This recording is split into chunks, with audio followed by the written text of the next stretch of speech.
एक बात बताऊं भैया,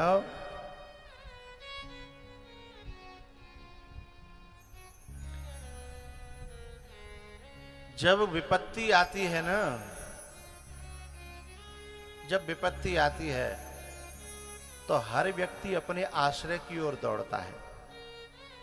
छोटे छोटे कुतिया के पिल्ले हों और अपनी वह बाहर उससे बाहर निकल के आ गए हों, जिसमें उनका जो घर रहता है उसमें से निकल के बाहर आ जाए रोड पे और ने कि तुम पांव पटपटाओ, कहां भागेंगे? जहां उनका आश्रय है, जहां उनका घर है, घोंसला है, पांव पटपटाओगे तो सीधे दौड़ के उसी में पड़ेंगे।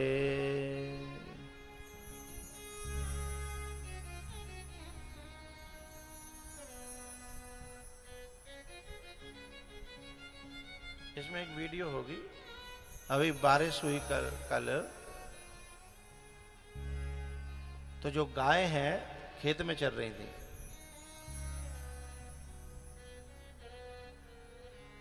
जब वो खेत में चल रही थी तो आराम से घास चल रही बढ़िया,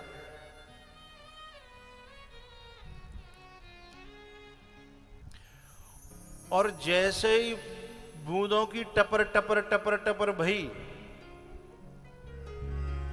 तो गायों ने चरना छोड़ दिया और गायों ने पूरा जोर लगा करके दौड़ लगाई। कहां के लिए? आश्रम के लिए। क्यों? क्योंकि उन्हें पता है ये आश्रम हमारा संरक्षक है, ये हमारा पालनहार है, यहां हमारा आश्रय है। तो हित अनहित पशु पक्षी हो जाना, हित अनहित पशु पक्षी हो जाना, मानुष तन गुण ज्ञान निधाना, मानुष तन गुण ज्ञान निधाना, हित अनहित पशु पक्षी जाना, मानुष तन गुण ज्ञान निधाना,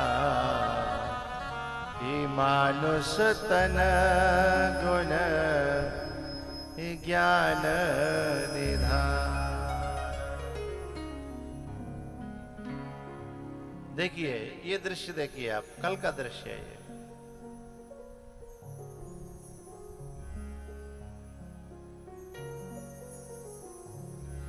नेक बूंदों की पडर पडर भई, और सीधे सारी गौ माताएं दौड़ के अंदर आश्रम में।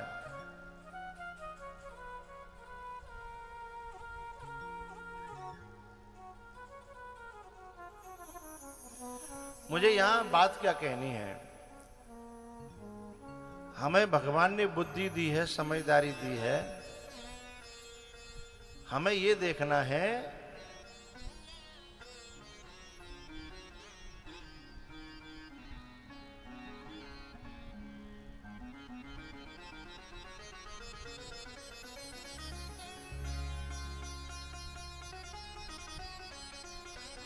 हमें ये देखना है, हित अनहित तो पशु पक्षी भी जानते हैं, लेकिन वो वास्तविक हित नहीं जानते, और वास्तविक हित मनुष्य भी बहुत कम जानते हैं।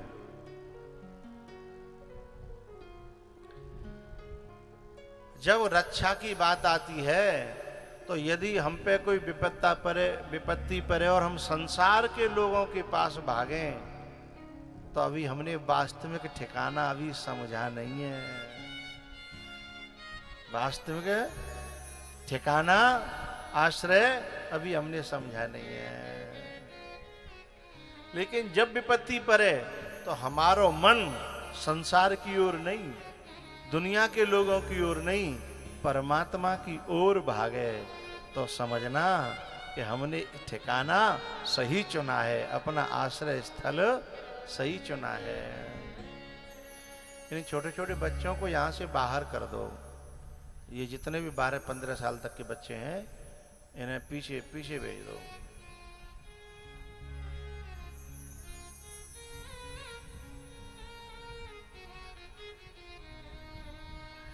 पीछे कर दो।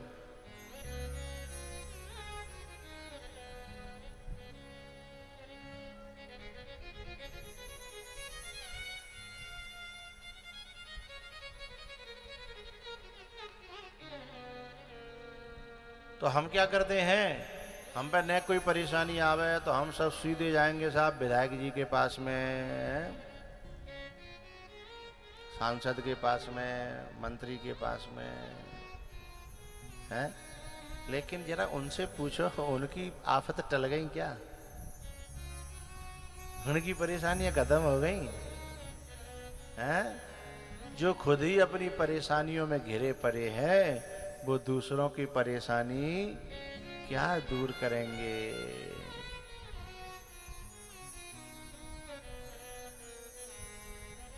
तो फिर उनकी भी परेशानी दूर करने वाला और हमारी परेशानी दूर करने वाला तो एक ही है। फिर सीधे बई के पास न जाओ जा।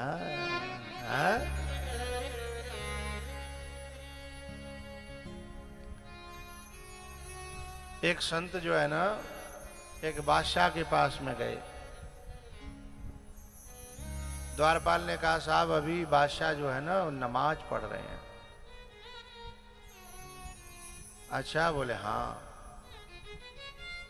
बोले थोड़ी देर बाद निकलेंगे।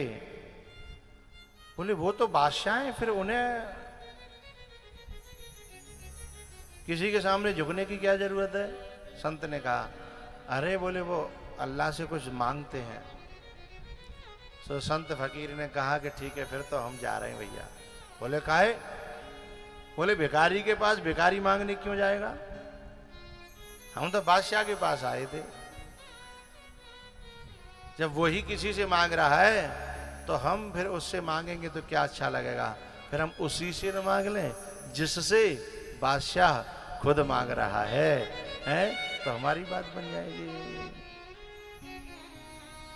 इसी बात को उत्तरा जो है समझते हुए जानते हुए, उत्तरा ने किसी को नहीं पुकारा दुनिया में, केवल कन्हैया को।